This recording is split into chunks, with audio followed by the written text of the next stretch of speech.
Bonjour à tous. Il y a des jours comme ça où il fait beau dehors, on se sent bien, on s'y reprend à 4 fois pour faire une vidéo de critique, et on a vu un bon film au cinéma, Warm Bodies, Renaissance en français, enfin sous-titré Renaissance en français, je savais même pas d'ailleurs qu'il le faisait, je vois vraiment pas l'intérêt. Qui faisait partie des films que j'attendais beaucoup cette année, il était dans ma liste des films que j'attendais en 2013, et je suis heureusement pas déçu du tout. Le film a été réalisé par Jonathan Levin, qui avait réalisé 50-50 avec Joseph Gordon-Levitt, mon petit chouchou, qui était effectivement un film à moitié bon et à moitié pas bon. C'était vraiment 50-50. C'était à la fois des passages de comédie romantique sympa, à la fois d'un seul coup beaucoup trop sombre et froid, qui donnait l'impression qu'il allait traiter le cancer de façon comique, qui en fait le traitait de façon assez pas comique du tout. Pas très français ce que je viens de dire, mais tant pis. C'est la quatrième fois que je fais cette vidéo. Première fois il y a eu des bugs, deuxième fois j'ai dit des conneries, enfin bon bref. L'histoire de Warm Bodies est celle d'un jeune zombie qui s'appellera R pendant tout le film, joué par Nicholas Hoult, que vous connaissez sans doute si vous avez regardé la première saison de Skins, première et deuxième saison, qui est un zombie. L'apocalypse a eu lieu, le monde a été anéanti, et les survivants vivent dans des villes forteresses, pendant que les zombies errent dans la rue. Mais ce ne sont pas des zombies totalement débiles, ce sont des zombies... Alors déjà, le film est intéressant dans ce point, c'est que c'est à la fois une bonne comédie romantique, et à la fois un bon film de zombies. C'est le film idéal si vous avez envie de draguer une nana. Ou que vous êtes une nana que vous voulez draguer un mec, parce que maintenant les femmes prennent le pouvoir. Parce que vous pouvez du coup aller voir un film romantique pour vous faire des câlins, vous rapprocher dans une salle de cinéma, dans l'obscurité d'une sombre salle. Et en même temps, faire venir votre ami IE, comme vous voulez, assez facilement, puisque c'est un film de zombies également. Et c'est du bon film de zombies, c'est-à-dire que c'est du zombie social, c'est du zombie satirique. Le zombie de Warm Bodies est un petit peu l'équivalent de Boubou dans Le Jour des Morts Vivants de George Romero. C'est-à-dire que ce sont des zombies qui ont quand même conservé des automatismes, qui ont conservé quelques traces de sentiments, quelques traces de souvenirs, et qui arrivent plus ou moins à articuler des mots quand ils font quelques efforts, et quand ils s'y mettent bien. Donc c'est vraiment une satire de la société actuelle, du zombie de la vie de tous les jours, qui fait métro boulot dodo, qui n'arrive pas à se sociabiliser avec les gens, ou une société qui manque de contact entre les gens. Il y a un truc très drôle, c'est que quand il dit ça devait être mieux quand on était vivant, parce qu'il a des souvenirs mais pas tous. Ça devait être mieux quand on était vivant, on devait quand même être plus social, plus se parler les uns les autres, échanger, etc. Et pendant qu'il dit ça, on a les images de gens qui sont au téléphone, qui sont sur leurs iPads et sur leurs machins, et qui ne se parlent absolument pas. Donc, un côté assez satirique, assez cynique finalement, qui est absolument bienvenu. Et un jour, pendant que je dis R parce que je l'ai vu en VO, que R part avec ses amis en claudiquant chasser de l'humain, il tombe sur Julie, qui est jouée par je me rappelle plus du nom de cette jeune fille. Comment s'appelle-t-elle? Teresa Palmer. Je ne sais pas dans quoi elle a joué. Et il voit cette fille, et d'un seul coup, il sent quelque chose en lui qui revient à la vie, il sent quelque chose de vivant. Et il décide de la marquer de son odeur et de la ramener avec lui, sans que ses copains zombies s'en rendent compte. Et la ramène donc chez lui, il s'est créé un petit chez lui dans un avion où il ramène plein d'objets d'humains qu'il collectionne et tout, parce que en fait il réfléchit, il a des pensées, il essaye de conserver un côté un peu humain, pour ne pas finir en osseux. Les osseux, ce sont les bonies. Ce sont en fait les zombies qui ont complètement abandonné, qui ont complètement arrêté d'essayer, qui ont oublié toute trace de souvenirs, d'émotions, de sentiments. Et qui du coup de haine s'arrachent eux-mêmes la peau et se mettent mettent leur squelette à jour. et sont en fait des espèces d'ultra zombies, de uber zombies, qui vraiment, qui eux pour le coup n'ont plus aucune sensation, plus aucune pensée et plus rien du tout, et qui sont qui veulent manger. Qui d'ailleurs détestent même les zombies, enfin ont vraiment les zombies ont peur des osseux. Donc il va ramener Julie chez lui et essayer de commencer une petite relation amoureuse et de commencer à essayer d'échanger avec elle.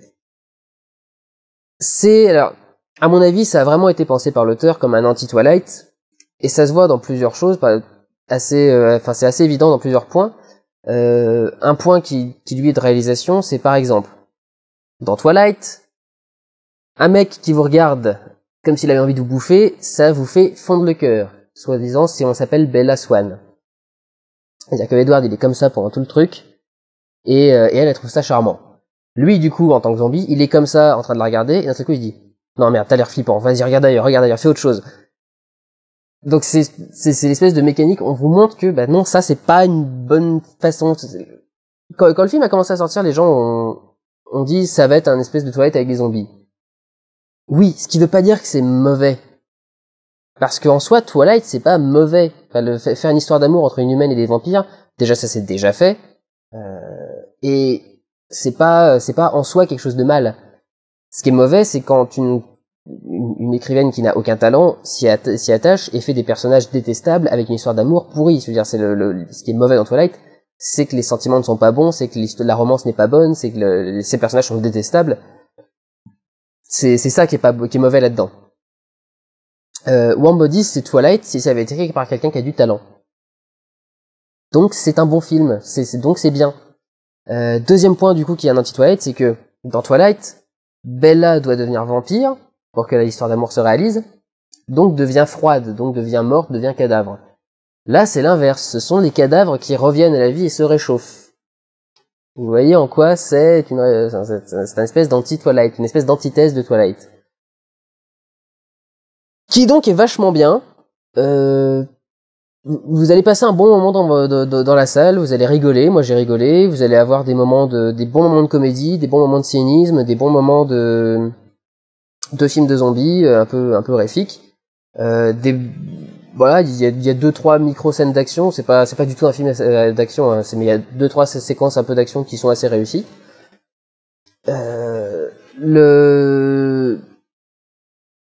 C'est assez rare, mais je n'ai rien à reprocher au film, en fait.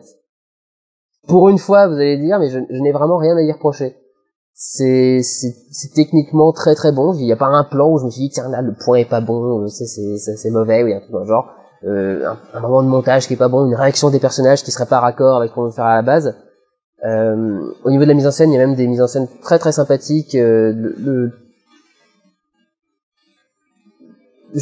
m'étais pas rendu compte qu'il y aurait un jeu là-dessus. C'est-à-dire, je me suis pas rendu compte qu'il y avait un truc en fait quand j'ai vu les bandes annonces, et je voudrais pas vous gâcher la surprise si jamais vous n'avez pas vu non plus. Et en même temps, si je vous dis à quoi faire attention, vous allez voir tout ça tout de suite. Qu'est-ce qu'il y a ce micro? Excusez-moi, je vais faire en sorte que le micro marche bien. Donc voilà, je vais essayer de pas vous gâcher quand même les surprises du truc parce que la dernière fois quand je vous ai parlé du truc avec le troll dans Hansel et Gretel, vous avez tous grillé ce que c'était, donc je vais pas vous en parler. Il y a un thème sous-jacent qui là aussi est proche de l'anti-Twilight, de ce que ça aurait pu être si Twilight avait réussi cette chose. Voilà, je vous dirai pas quoi, mais du coup c'est assez bien joué, et on commence à s'en douter à partir d'une scène en particulier qui est assez bien mise en scène, et qui du coup évoque tout de suite cette chose. C'est chiant de rester cryptique comme ça, mais bon, j'essaye vraiment de faire en sorte que vous appréciez le film au maximum, parce que moi je l'ai vraiment beaucoup apprécié. Si je devais faire mon chieur et pinailler sur quelque chose, pendant longtemps, quand les films de zombies ont commencé à être à nouveau produits par Hollywood, j'ai trouvé un peu ridicule cette manie d'aller chercher des profs de danse pour apprendre aux figurants à se déplacer comme un zombie, pour leur apprendre la démarche claudicante, pour leur apprendre le comportement, pour leur apprendre à gérer leur corps comme si c'était un cadavre ambulant. Manifestement, il y en a besoin. Parce que si j'ai un reproche à faire, c'est que Nicholas Hoult en zombie n'est pas très convaincant. On sent que c'est pas voilà, c'est pas du zombie, sa démarche est pas parfaite. Voilà. Ça fait pas trop cadavre ambulant. Ce qui quelque part est peut-être un petit peu voulu parce que alors, pendant tout le film en fait le R est plus coloré que les autres zombies. Déjà c'est le seul qui a un truc rouge, donc on le voit très très facilement dans la foule. Rouge qui est du coup une couleur pétante, une couleur vivante, une couleur du sang, mais couleur de l'amour également. Donc il a un code couleur qui le démarque vraiment des autres. Tout ça, c'est de la mise en scène vachement intéressante. Je suis en train de me rendre compte en parlant, mais c'est une mise en scène vachement intéressante de faire ça. Et de le maquiller moins que les autres. Il est moins blanc, il est moins cadavérique. Il a un côté plus coloré. Alors ça se voit pas trop quand il est tout seul, mais quand il est à côté d'un autre zombie, on voit clairement qu'il a plus de couleurs. Parce que du coup, voilà, c'est ce personnage qui est plus humain, qui a plus d'émotions, et qui va donc tomber amoureux et qui est porté par autre chose que simplement le désir de bouffer en fait. Donc il y a ce point-là qui est assez intéressant, qui est assez rigolo et qui est assez ingénieux au niveau de la mise en scène. Donc voilà, j'ai vraiment pas de reproche à lui faire. C'est un bon film de zombies, c'est une bonne comédie romantique. Il y a quand même John Malkovich dedans, donc déjà rien que pour ça vous devez aller voir le film. Et il arrive aussi à rester assez cynique avec ce qu'il fait, c'est-à-dire qu'il se prend pas trop au sérieux ce que fait Twilight. Il y a plein de moments où il arrive à se faire des choses assez rigolotes. Quand l'ami de Julie va rencontrer R également, il y a un passage qui a fait vraiment hurler de rire absolument tous les mecs de la salle et leurs copines également, où les deux se mettent à le maquiller, à machin, et lui il est non enfin, c'était vraiment très bien foutu. Et il arrive à rester par exemple, il y a souvent une espèce de pro-américanisme dans ce genre de film. Généralement quand il y a la chute d'un monde, c'est l'Amérique qui doit l'aider à se relever, donc du coup c'est très pro-américain. Et ils ont il y a un passage où le chef de la ville, qui est joué par John Malkovich, encourage les troupes qui vont aller chercher des denrées et des médicaments, et leur dit avant qu'ils partent que Dieu prenne soin de vous et Dieu bénisse l'Amérique. Et à un moment, la meilleure amie de Julie, du coup, se met à marmonner toute seule et fait USA, USA. Donc elle-même se moque de ce pro-américanisme, donc le film se moque lui-même de son pro-américanisme. Il y a à côté, on sait qu'on fait des choses qui sont parfois un peu voilà, qui peuvent paraître un peu ridicules aux yeux des autres, et on s'en rend compte et on s'auto-parodie ou on s'auto-casse, mais on sait qu'on a on est conscient de ce qu'on fait. Donc il y a ça qui est assez intéressant là-dessus, et donc vraiment j'ai rien à reprocher au film, à part la démarche un peu hésitante de Nicholas Hoult. En dehors de ça, je vous encourage vraiment à aller voir Warm Bodies. C'est un bon film. C'est plein de bons sentiments, mais en même temps pas trop pour pas que ce soit à vomir. C'est bien réalisé, c'est du bon zombie social, c'est de la bonne comédie romantique, c'est de la bonne comédie, c'est de la bonne romance. C'est pas forcément les deux mélangés.